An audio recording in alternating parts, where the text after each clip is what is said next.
So first of all, thank you so much. Thank you to the Peace Council. Thank you in particular to Mr. Agrawal for the invitation to be here. I'm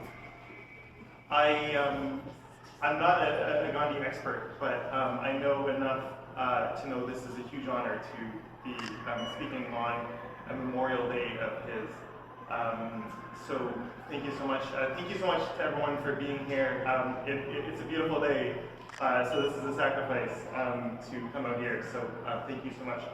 I was glad that Mr. Agrawal acknowledged the land that we're on, and the fact that it is unsurrendered, unceded territory of the Algonquin and Anishinaabe people. So I won't go on at length about that, but I think it's important to acknowledge, so thank you.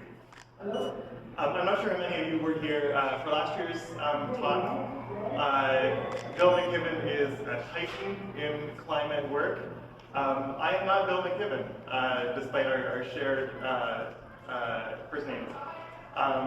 So I hope no one is expecting a Bill McKibben talk. If you were, I invite you to take that up with Mr. Agrawal. But I do think that there is a valuable juxtaposition. I'm hoping that there will be, that my talk today will be a nice complement to it. Bill McKibben, of course, as I say, he is a titan. He's working on these very high levels to combat climate change, and rightly so, because climate change is a global problem. It's no exaggeration to say this is the greatest challenge that humanity has faced collectively. So I was really glad and frankly inspired to hear Bill McKibben's talk.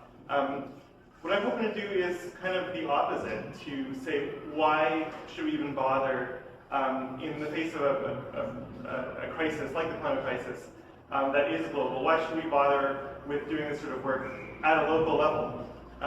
So that is, of course, the theme of the talk. Why do we bother with local environmental action, and how is Ecology Ottawa greening the nation's capital? I will structure my talk today in those two parts. I will try to answer that first question, why bother? Then I will talk a little bit about what Ecology Ottawa is doing. There will be a couple opportunities for you to do a little bit of work along the way. I will make that clear. I did struggle a little bit how to acknowledge Mahatma Gandhi in my talk.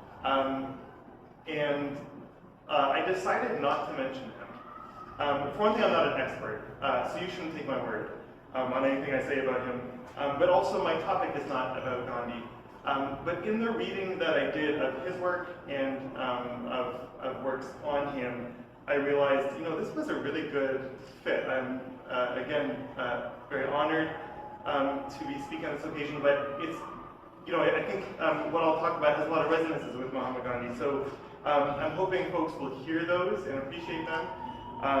And I hope this talk will fit with the other lectures that the Peace Council has. With that, why bother with local environmental action? So I'm going to just rattle off a number of reasons. I sort of sat down and thought to myself, based on my experience, why do I bother? So the order that I'll go through is from the least noble, more or less, to the most noble, more or less. I realize that I'm speaking probably to many converted folks. You probably would not be here if you weren't already converted. This is more of an exercise in, I think, restating to ourselves, well, why do we care about these things? Partly to ground ourselves, partly to inspire our work. So, first of all, it occurred to me that actually this is kind of a stupid question. One way of approaching the question is to say, it isn't actually necessary to answer this. I think local environmental action is a healthy response to things that need to be done in our surroundings. The word environment, of course, literally is what is around us. And we have a certain ownership and a certain responsibility to the surroundings that we have. And so I think when we ask ourselves this question, it's fine to stop at that question and say, I need no further justification.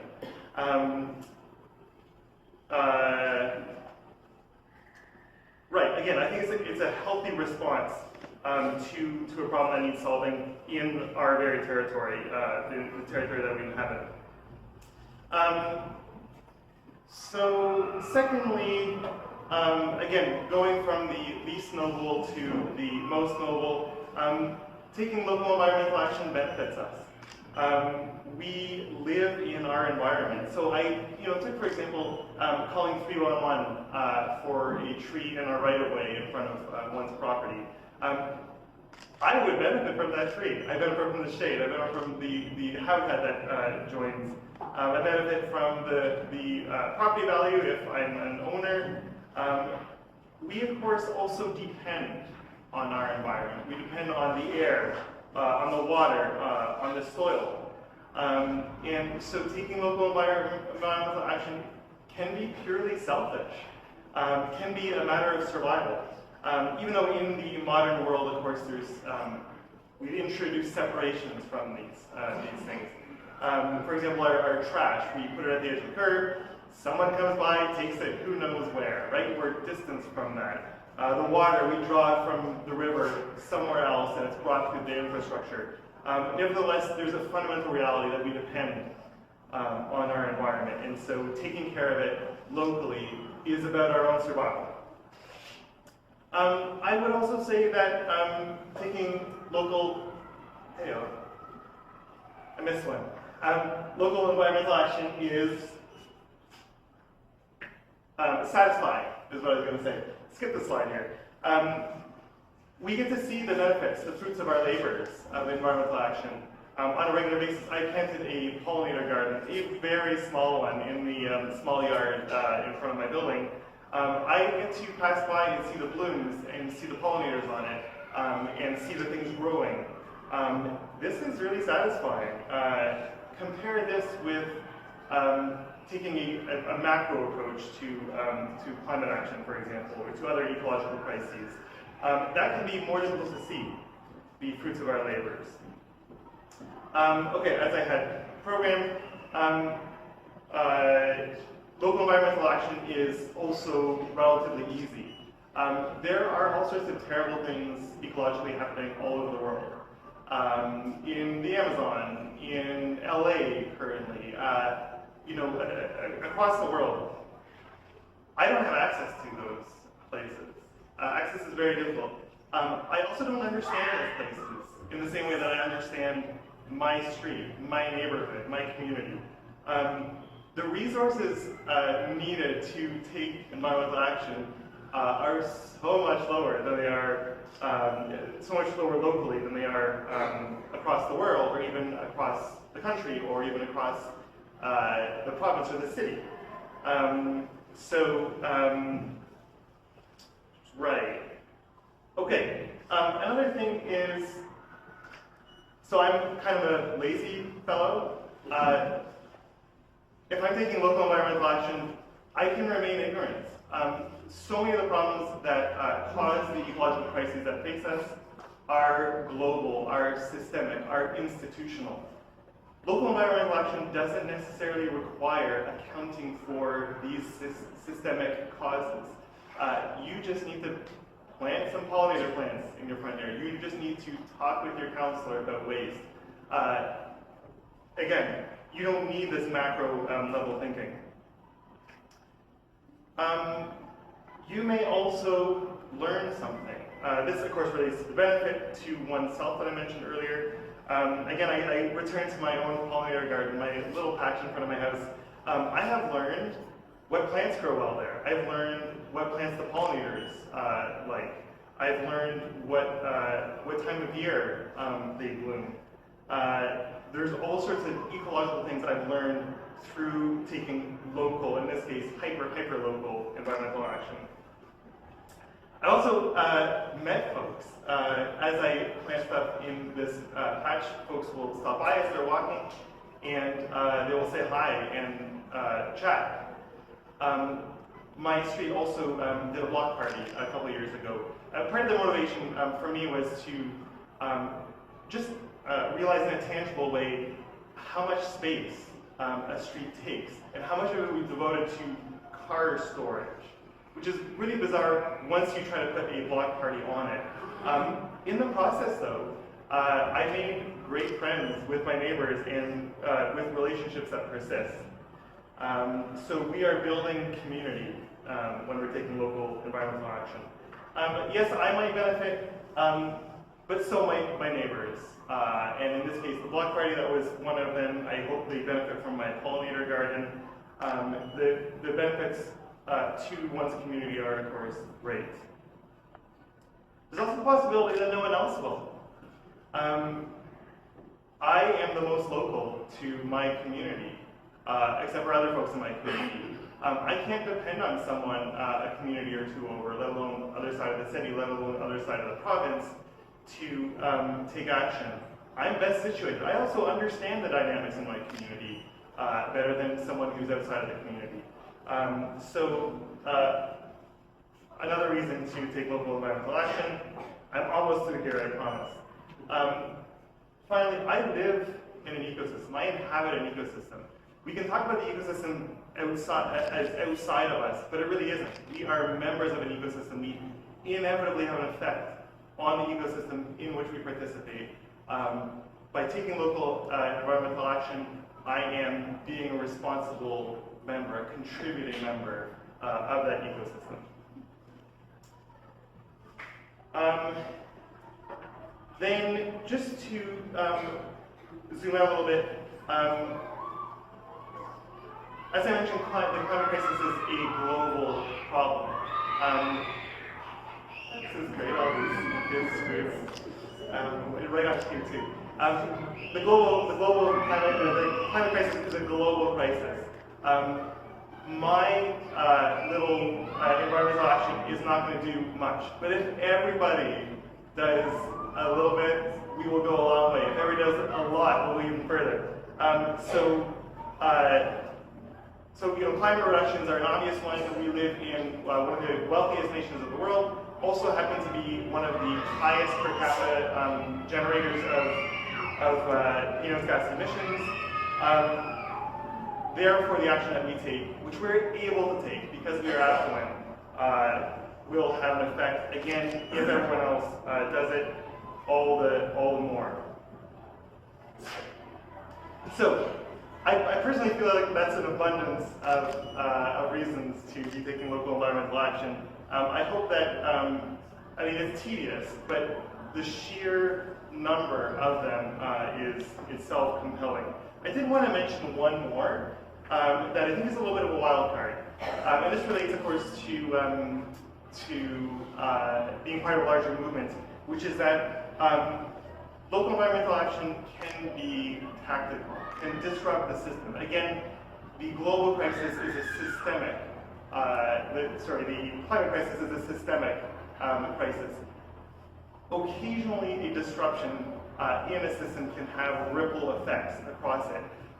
So once in a while, every once in a while, local environmental action has that effect, and similar to the butterfly effect, can cause repercussions of much greater size, much further down the road. Of course, this does take time, but there is always that chance.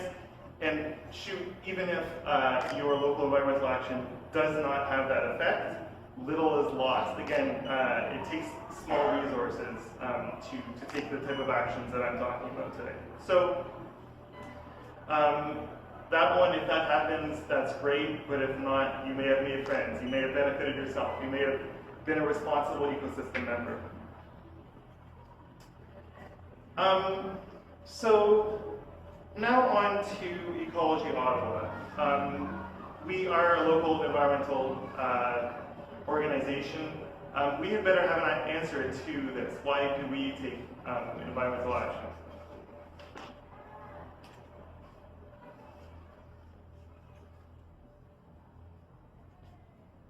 So a little bit on our origins.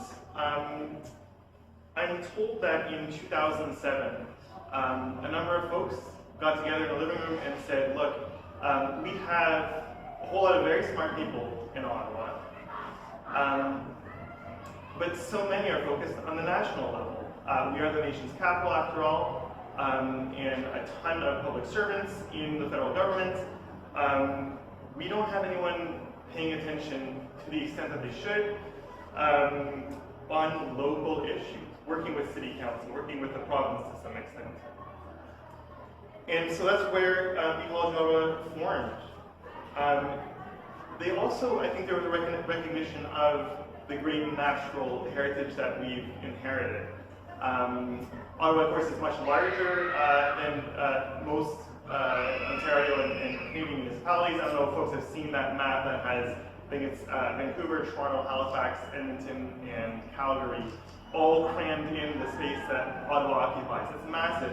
We have rural areas, we have woodlands, we have wetlands. This needs to be preserved. And so that combination of of the need of preservation, plus of smart people who the founders of Ecology Ottawa thought were ready to take ecological action.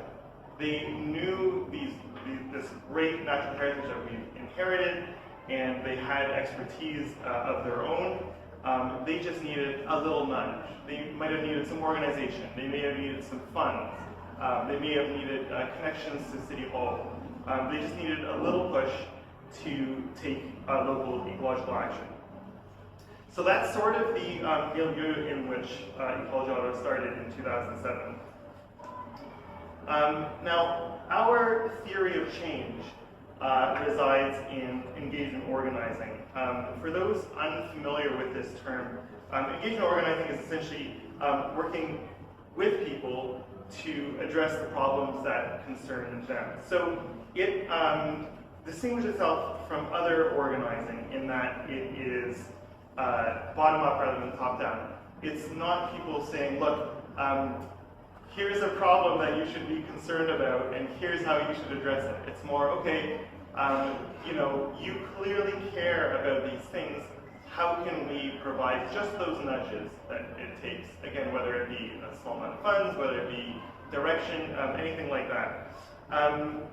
Of course, in the word engagement organizing, there's the organizing of getting together, strategizing together, becoming efficient, becoming deadly while working to a common goal. And then there's the engagement, bringing new people into the movement, those who are already in the movement, bringing them deeper into the movement.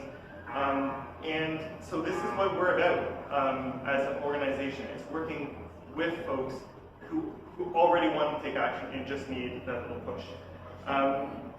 Now, we employ in particular Marshall Gantz's flavor of engagement organizing. This is a professor at Harvard who has kind of articulated the principles of engagement organizing that have been used, frankly, to great success. I think one of the most notable ones is President Obama's campaign that I think we'll agree was very successful on the grassroots level.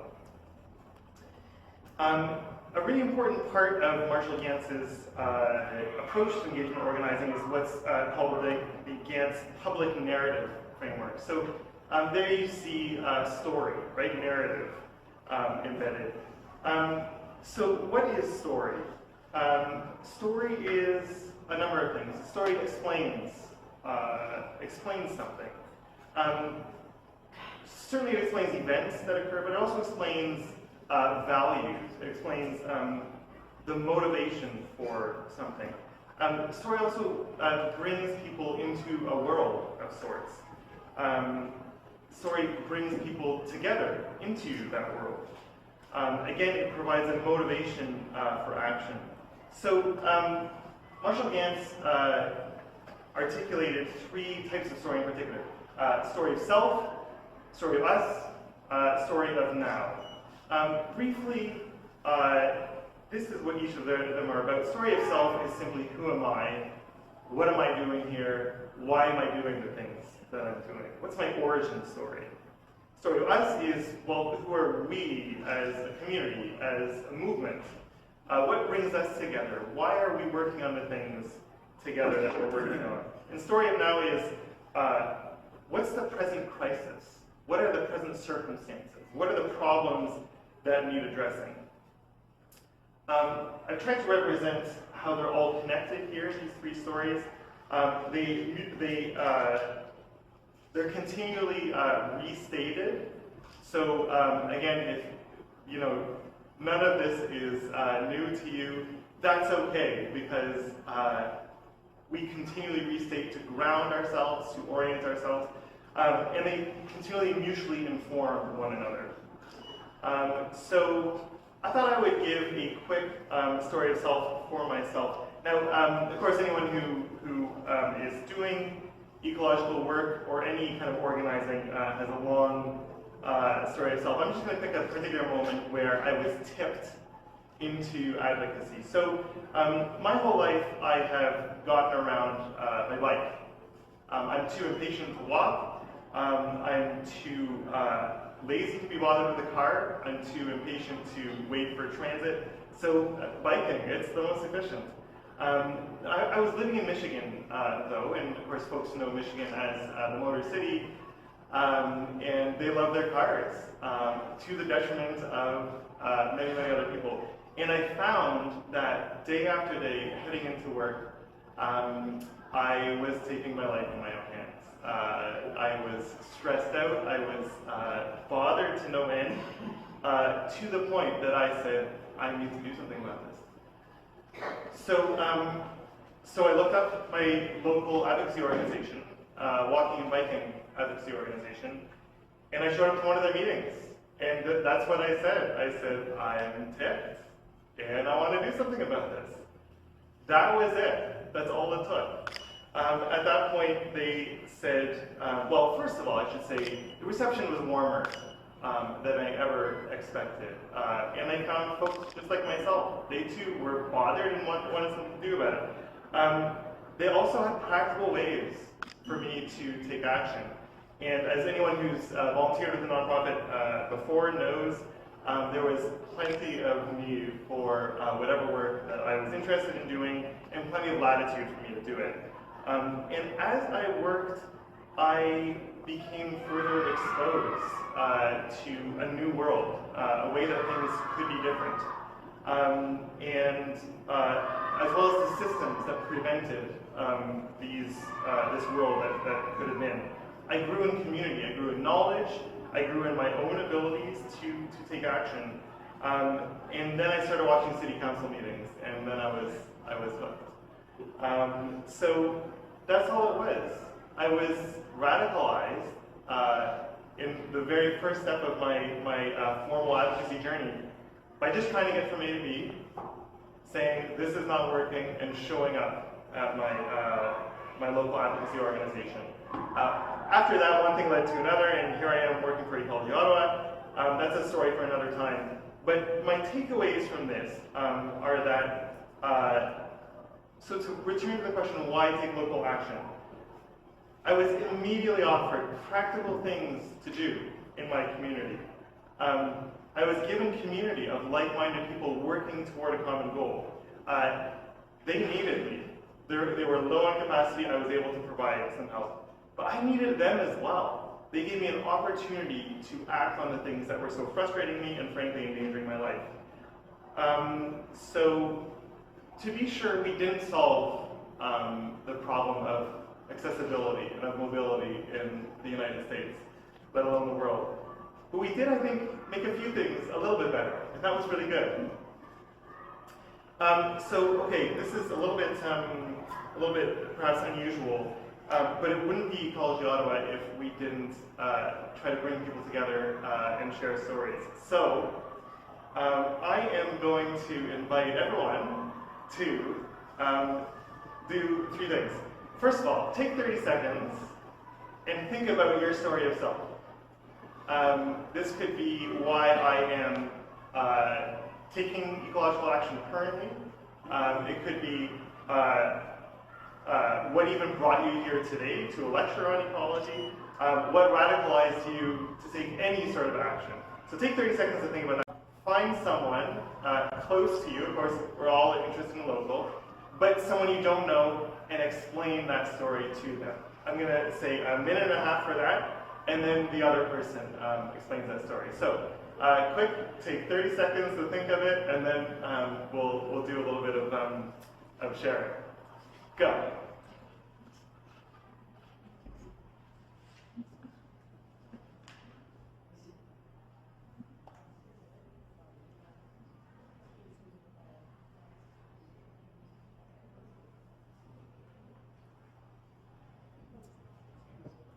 Seconds.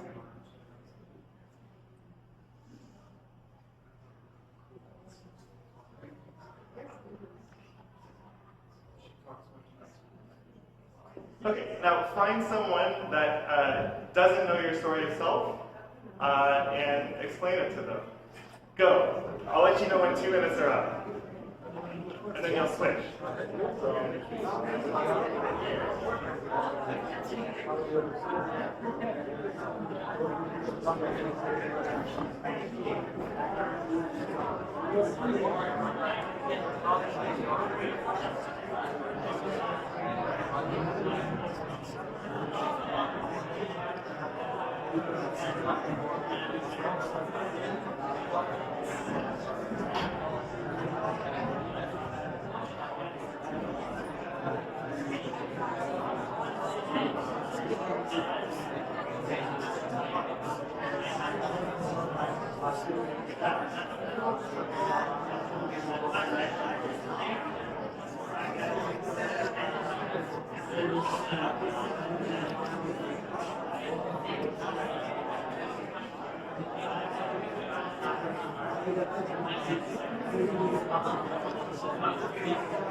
Okay,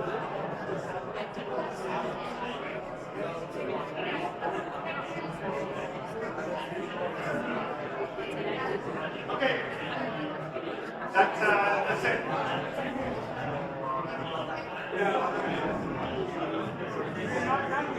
Thank you so much for indulging me.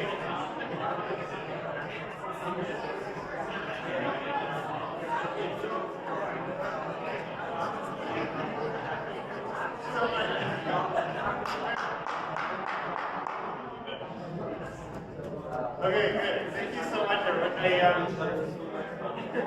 I hope that was beneficial. I heard a lot of hubbub. I saw some shaking of hands. I hope that was good. That was obviously a little bit risky. Yeah, I hope that kind of gave you an idea of some of the benefits of the story itself. The grounding, the motivating, the meeting other people, inviting other people actually into your world to some extent. I'm going to take one more risk, and so Story of Us is a little bit weird to do right now because we barely know each other and we're not forming a movement here, to my knowledge. Who knows? So I want to do the same exercise with Story of Now. And so again, Story of Now is a question of what are the present circumstances? What is the present crisis? So I'm going to invite you to take 30 seconds again to think of your very local circumstances and say, okay, what needs doing? What bothers me about my world? What is not right? So in this case, take 1 minute to share with your neighbor, and then you'll exchange again. And then after that, I just want, I'll mark each one of those. And after that sharing time, then share a little bit about potential solutions that could be done. So 30 seconds of thinking, 1 minute for the first person, 1 minute for the second, and then a short period of exchange. 30 seconds commences.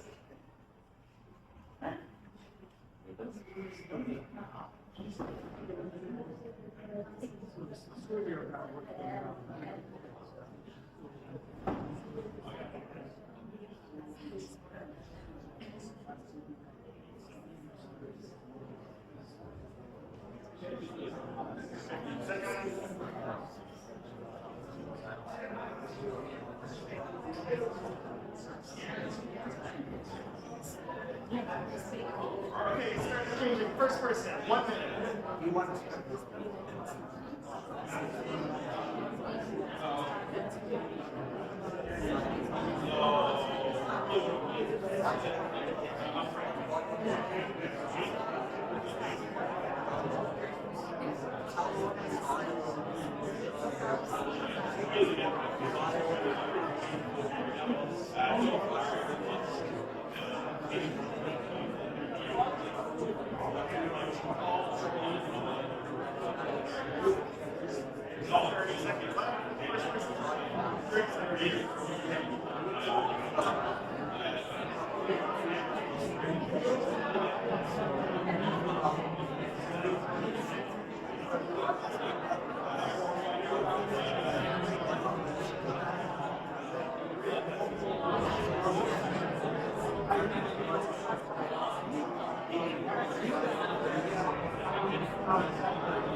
Okay, so now second person to share their story now.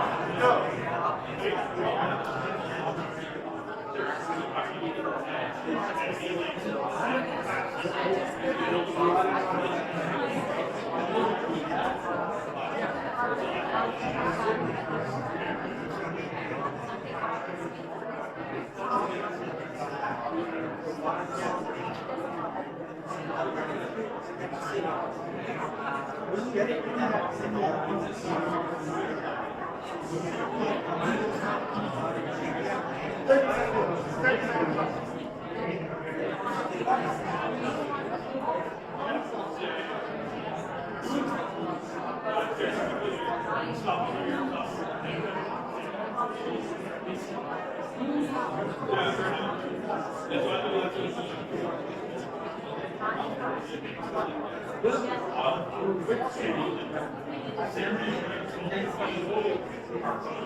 Okay, now Discuss some solutions. Just sketch some solutions. 2 minutes.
Thank you so much for your intelligence.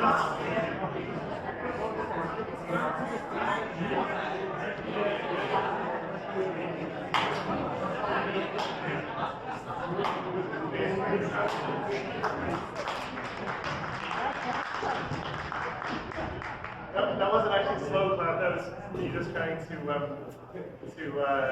get things together. Okay. I hope that was helpful. I hope that was the start of something. I hope that you gain an appreciation for the benefit a story can have in so many ways. You're starting a movement here. That's the idea. The methodology, huh? So, okay. Now we're getting on to the second half of the title that I had. So why take ecological action? And what is Ecology Ottawa doing to green the nation's capital? So of course, we should be a little bit responsible and have answers to some of these questions. And I will say that we do ourselves practice these stories. At key moments, we will, for example, share our story of self, or take a step back and say, okay, what is the story of now that's confronting us? So I will share a few of the programs that we're up to at the moment to answer what's the story now. I thought I would start just quickly with our structure. We've got kind of 3 streams that answer specifically to the crises that we're faced with. So we have the climate stream of programs, which of course confronts the climate crisis. We have the nature stream, which confronts the biodiversity crisis. And then we have the people stream, which confronts the anxiety and the lack of community, the isolation that we face as a society.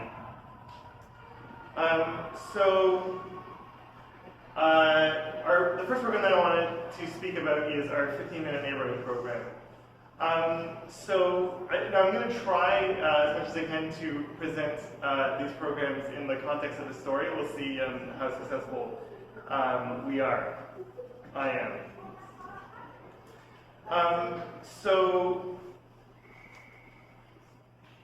Right. The idea of 15-minute neighborhoods is to say, what are the neighborhoods that really work, that have low emissions, that have a high community, that have high connection, that have the opportunity for biodiversity to thrive. 15-minute neighborhoods are neighborhoods in which the things that you need for your daily life are within a 15-minute walk. I should say 15 minutes is kind of a high threshold. There are parts of the world where they're going for a 2-minute neighborhood or a 1-minute neighborhood. But we've got some work to do in Ottawa on that. One part of the program that we have is to record people's neighborhood experiences. I myself thought, look, I work for Ecology Ottawa, I should be able to do this. And so we were inviting people to make videos of their own neighborhoods and its walkability, their neighborhood's walkability. So I, on one particular day, had a couple of errands to run, and I came back from them and I said, I'm quite sure I just had a 15-minute neighborhood experience. So I walked within a couple of minutes to the tailor, to the hardware store, to the grocery store. I went home because my hands were full, and I realized I forgot something in the grocery store. So I went back to the grocery store and I thought, oh yeah, she needs some office supplies too. Let's see, there's one other thing. Post office, did I mention that? All within a couple-minute walk of my home. When I realized this, I thought, it's time to make a video. So I went to my local park, which was a block and a half away, which happens to be across the street from my barber and a pub that I attend frequently. All these things are in my neighborhood, within striking distance, and it's brilliant. What do these offer? These offer community. They offer practicality. Again, these are a short walk from my home. Again, low emissions, opportunities for biodiversity. So the question is, how do we get this for everyone? And we have a great opportunity at the moment because the city is amending its zoning bylaw. I won't get into the details. It's not for the faint of heart, but it regulates issues that relate directly to 15-minute neighborhoods. How do we get the density, the residential density, to support the amenities that we want in our neighborhoods, to support a grocery store, to support a library, to support public transit, to support the barber, the coffee shop, the hardware store. So we partner with Walkable Ottawa on this. Here I just took a photo of, this is actually the Pride Festival, just around the corner from my place, just to illustrate what our streets could actually be. And this is the very spot where I got my groceries, post office, hardware store. So again, this is bringing folks into a world. The idea here is to bring folks into the world that could be. Again, we're partnering with Walkable Ottawa. We ask folks their opinions on and their experiences in their neighborhoods. And so we've got a video online on that. How walkable is your neighborhood? What would you need in your neighborhood for it to be walkable? For your daily life to be walkable. We also had a workshop dealing with the zoning bylaw where we had about 60 people come in and talk about different aspects of 15-minute neighborhoods. And we produced a report to say how could the zoning bylaw be changed to promote 15-minute neighborhoods. So that's one campaign. Another one is electric school buses. So the way this one came about, we had we have a funder, who they said to themselves, look, we've got a certain amount of money for some purposes. What is the most effective way to use this money to reduce emissions, to benefit health and benefit community? They determined that converting the diesel fleet of school buses to electric was the way to do that. So we have about 20,000 school buses in the province of Ontario. 20 of those are electric. So again, this benefits kids with their fragile respiratory systems. It benefits air quality, the noise. I'm not sure if folks have taken one of the electric OC Transpo buses. It's a much quieter experience. And of course, they cost much less to operate electric buses. So this foundation got in touch with us, among other organizations, and said, we think you are well placed to do the work that needs to be done. Whether that is working with government to look for opportunities, legislative opportunities, or funding opportunities, to work with the public to raise awareness of what low-hanging fruit this is, to work with a host of partners like school boards, manufacturers, operators, and that sort of thing. So we're partnered with, here's some stats from a report that we produced, just to say there's 833,000 kids who are using school buses every year. 42% of all greenhouse gases, actually it could be about 45 now, I think that's the latest number that I saw, come from transportation. So again, this is low-hanging fruit. There's a whole bunch of other kind of economic benefits in that as well. So what have we done on this? A few things. We produced a report. This is the 2023 report on all the benefits and the success that we've had so far. We also have a petition, and we do have a lot of petitions on our website for folks to sign.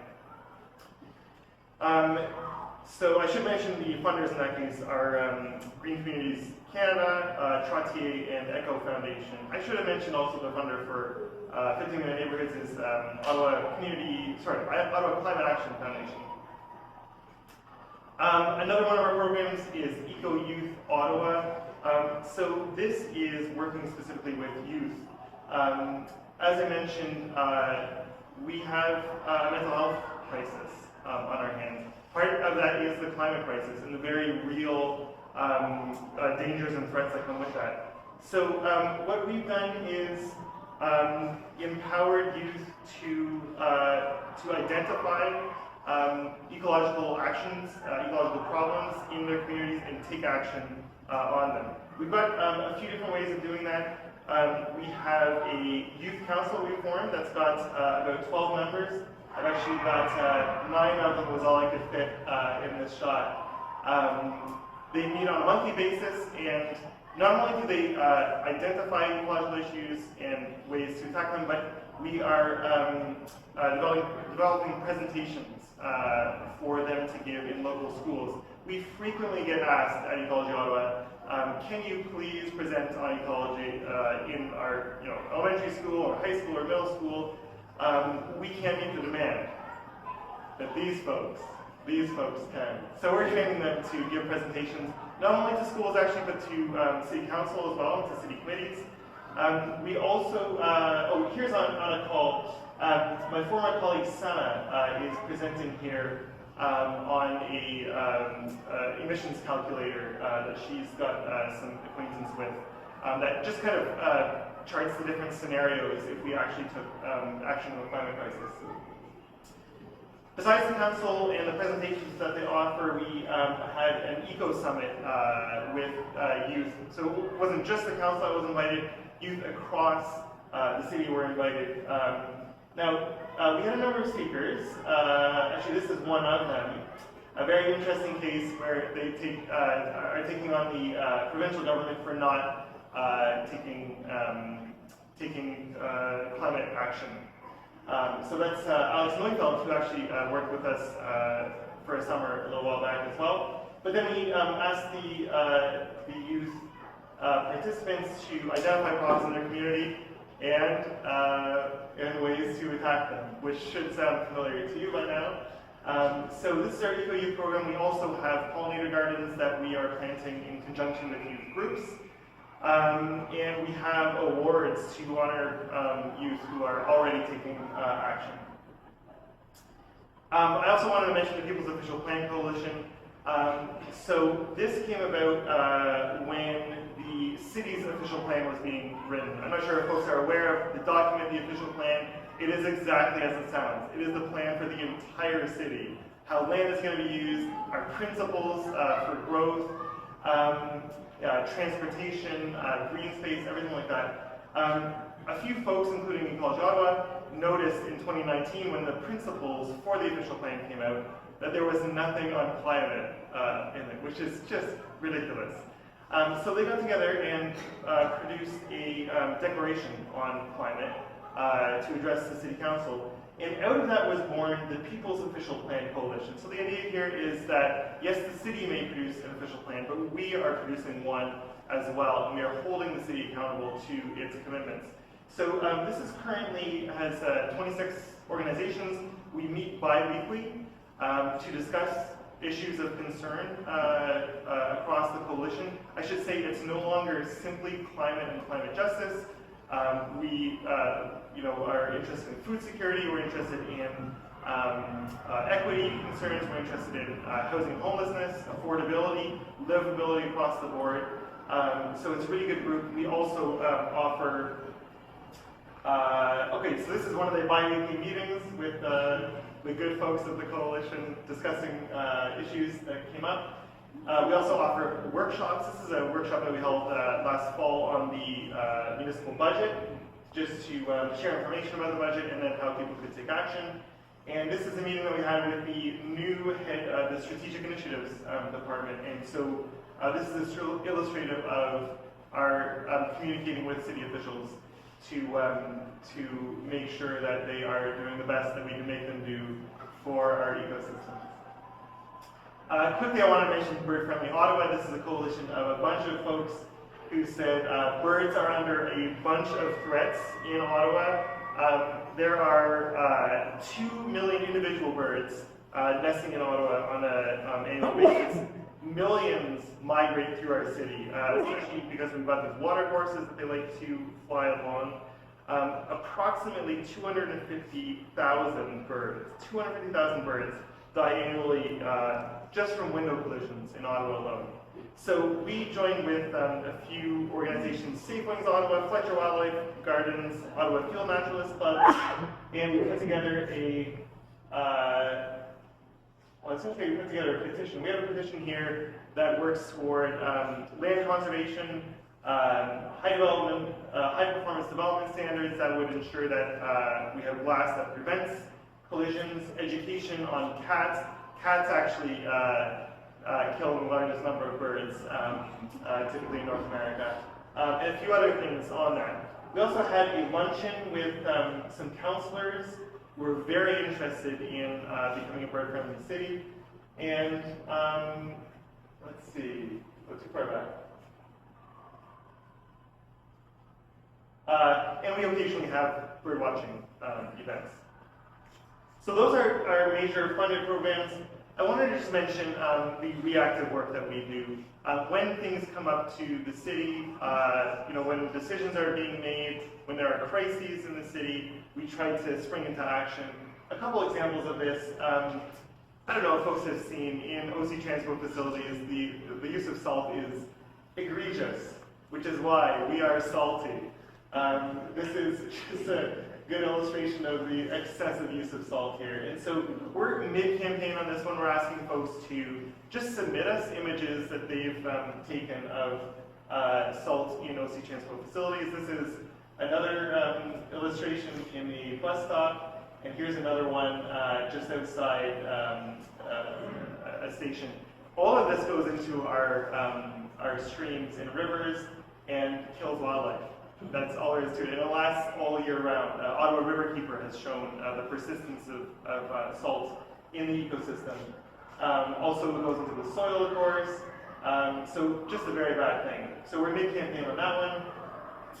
I wanted to mention the acquisition of 5689 Ferry Road. This is a great chunk of land, 223 acres, that the city said this is a great opportunity to buy up this land and save it for ecological preservation.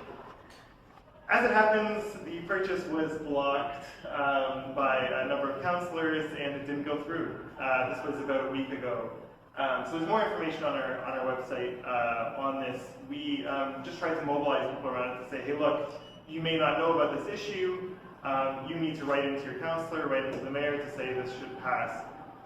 It didn't, it was delayed, I should say. It wasn't quashed outright. So there will be another opportunity to weigh in on this, but it was a disappointing one. The other one I want to mention, of course, is the provincial election that we're currently in.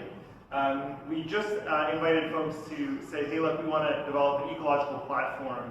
Send us your planks. So this is the invitation to folks to do exactly that. And we will early next week be publishing some planks, partly crowdsourced, partly divined from our own stores. So all to say is we're trying to eye out for those opportunities for local action and take some action ourselves, mobilize folks, let them know about these opportunities, and hopefully have some successes. So finally, what can you do? I hope you have some ideas from the little exercise that we did earlier already. When it comes down to it, there's a whole host of things you can do. I always suggest join the efforts that are going on already. There's a lot of people doing excellent work. Figure out who those people are in your community and join them. If they're not existent, start them yourself.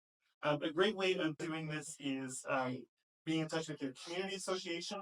Most of Ottawa, if not all of it, is divided up into community associations that have committees. Environment planning, transportation committees are all fantastic ways to join up with folks who are already doing good work. There's of course a ton of advocacy organizations like Ecology Ottawa. There's cafes. There is Ottawa River Keeper that I mentioned. There's Just Food for our kids, and so on and so forth.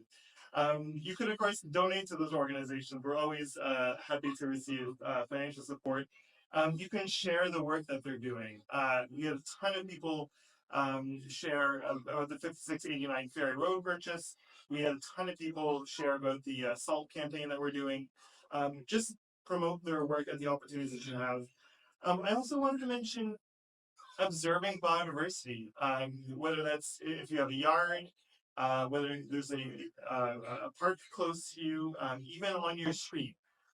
What are the other co-inhabitants of the ecosystem that we share? And learn about them, dwell with them to some extent, and figure out how you can do a better job of protecting them. I also wanted to mention council meetings. That was a source of my own radicalization into local environmental advocacy. With that, that is everything I have for you today, at least presentation-wise. I would be delighted to take questions. I would be delighted to hear your comments, hear your experiences. But thank you so much for your time today.